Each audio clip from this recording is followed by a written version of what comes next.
Namaste. Welcome back to Waking Up with Mindful Surrender Yoga. And again, I'm not going to answer a question. I just like to continue where I left off with the last bit of vlogging I've done. If you want to call it vlogging, I don't know what it is I'm doing. I'm just here because I feel compelled to be here. As I learn, like I've said many times, I feel this inclination to share what I'm learning. So I guess we call that teaching, though I'm by far not the greatest teacher or a true initiated yogi. I do call myself a yogi because I've been practicing yoga for over 25 years and studying everything I possibly can about this waking up process. Not because I want to attain any siddhis or special powers that can come sometimes with samadhi. I'm just looking to end suffering. I'm not even looking for Satchidananda, actually. I'm just looking to end suffering. So most of the learning that I find myself doing is how can we end suffering? How can we reduce our karmic debts? How can we stop accumulating karma? So when I take that incident that I spoke about last vlog, whatever you want to call it, I'm filled with this wonder or this curiosity about why we have such karma or why things happen. And I know when I understand karma, that's one of the reasons why I've been studying karma in depth, because I know I'm still a Westerner trying to understand these concepts that I did not grow up with, trying to get past my own conditioning, which is so limiting, to the understanding of what can free us all. And that basically is understanding yoga, understanding karma, understanding samskaras. When I read Sadhguru's book on karma, A Yogi's Guide to Crafting Your Destiny, put out by Harmony Books in 2021, I'm amazed at how his explanation of karma lines up so beautifully with Michael Singer's explanations of samskaras and how we approach our lives. So karma isn't, I'm coming to see, a punishment system for things I've done wrong. I'm not sure if you believe in reincarnation, and I'm not even sure if I do, but I know the Hindu traditions and the Buddhist traditions that talk about karma and samskaras and samsara, which is the wheel, the cyclical wheel of rebirth and whatnot, that we will continue until our karma is burned off completely, according to these philosophies. It doesn't mean like what we experience in this life is not necessarily as a negative event, for example. It's not necessarily due because we did the exact same thing to someone else in this life or into a past life. Though what we do, our actions will ripple out and affect others, and then that in turn will come back and affect us. I truly believe that. That's just a universal law. But at the same time, I don't think it's as Newtonian as we tend to think it is, in the sense that, we have an equal and opposite reaction for every action that we take on. I think what we're seeing when we think about karma is what's happening because of our conditioning. And I love how Sadhguru describes our karmic loads as being just accumulations of our impressions or our samskaras that we've gained over the lifetime based on how we've interpreted the things that entered our senses and how we reacted to them. So it's all reaction, reactivity. We have an action, then we have a reaction, but most of the action takes place inside of us. We can go on blaming other individuals and blaming society and blaming life as we stay trapped in these little ideas of me that we've created based on our karmic loads or our samskaras. But we're not going to get anywhere in terms of freedom or enlightenment or a dissolving of the karmic loads we're carrying or the end of suffering. What we need to do is take responsibility for our karma. Take responsibility for our lives. Take responsibility for this moment that we are in right now, right here, because that's all there is. If we look at the mind, what we see in terms of how we've created this psyche or this idea of little me, we'll see that's all based on a bunch of memories that we've accumulated throughout our lifetimes about what happened to us in childhood, what happened here, what things we took in through our senses, how our mind reacted to it, what we stored in the this is great pile and what we stored in this is awful pile, I don't want to experience it again, and our pushing away, things that trigger that pile of I don't like this, or that feel uncomfortable inside, now grasping and pulling in what we do like that fits really beautiful in this pile of, oh, I love this is a good pile. That is who we become. But that is just an idea the mind created. That's not who we are, and yet that's what we're experiencing when we talk about karma, is activation of this pile over here and activation of that pile over here. But it's not what's going on out there. What is unfolding in front of us is just what's unfolding in front of us. It's reality. What's folding in front of us this moment is all there is. The rest is just either memory or imagination. If it's in the past, it's memories we've stored and we go back to when we feel like we need them. And then the imagination is something up there ahead in this so-called future, that we hope things will be better, or we fear things are going to be a certain way, full of what ifs and have to be's. And that is not real.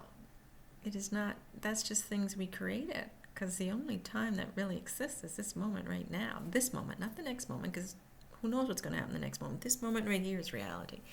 Anything else is just a hallucination or a delusion.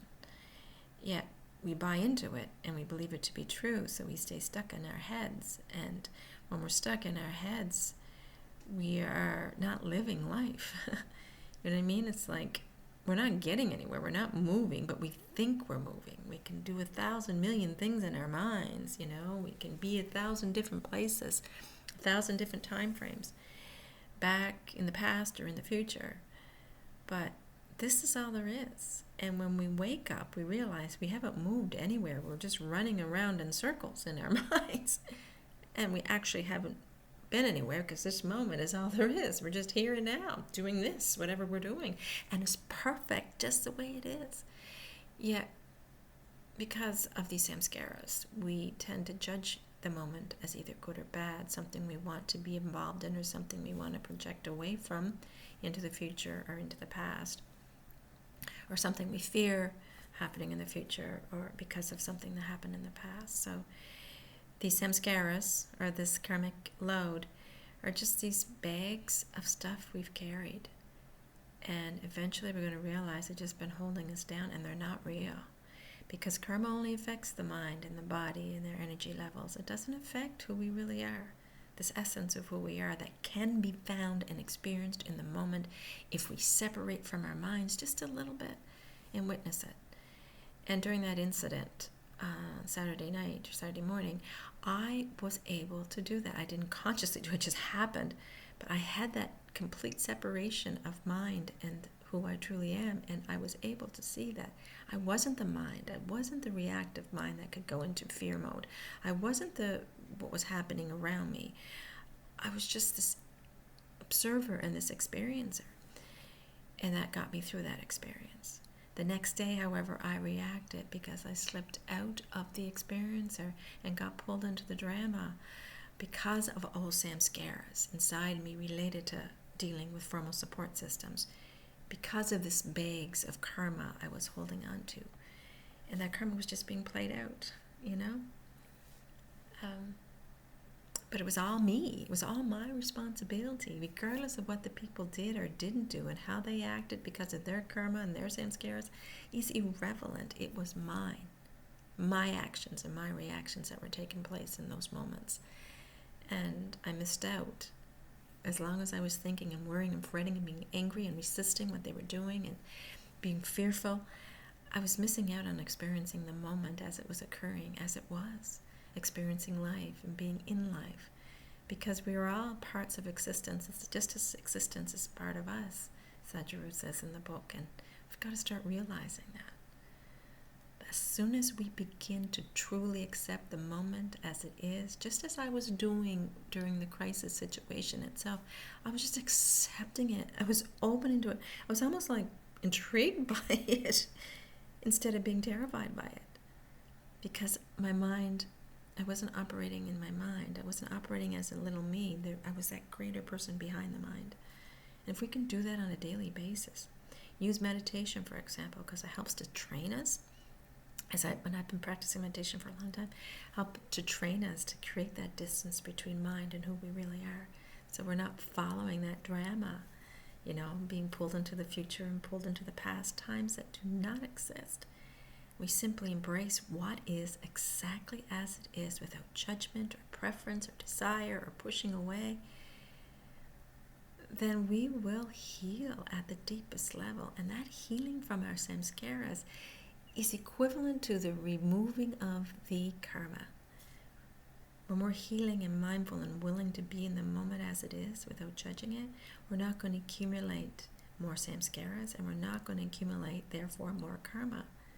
And if we do not accumulate more samskaras and more karma, the old stuff can start to come out on its own and be released.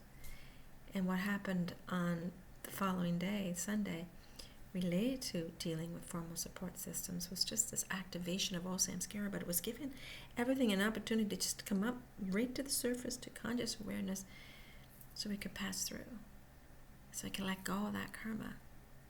Felt like I was experiencing karma, but I was actually letting go of karma when I accepted the moment for what it is. As soon as I could accept, okay, this is what the systems are doing, for whatever reason they're doing it, that's theirs.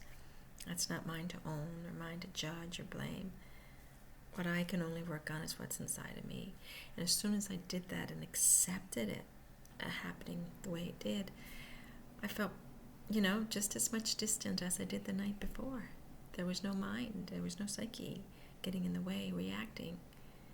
I was able to let go of the mind, accept the moment and the situation for what it was, and I took responsibility for my own karma, my own samskaras, and I healed a little bit from that. I'm sure I did.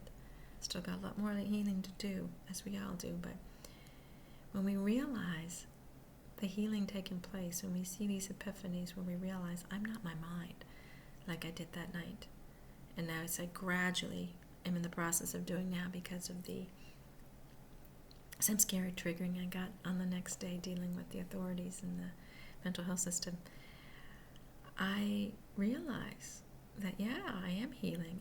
I honestly know that I'm not the mind. I honestly know that I don't have to get pulled into that drama all the time, into that resistance, into missing out on existence, on life, in this moment, the only time there is. So I guess that's another learning that I just wanted to share with you, if it makes any sense whatsoever. Thank you again for joining me, and I hope you have an amazing day, an amazing samskara bliss and karma free life. Start with this moment. Just let go. Namaste.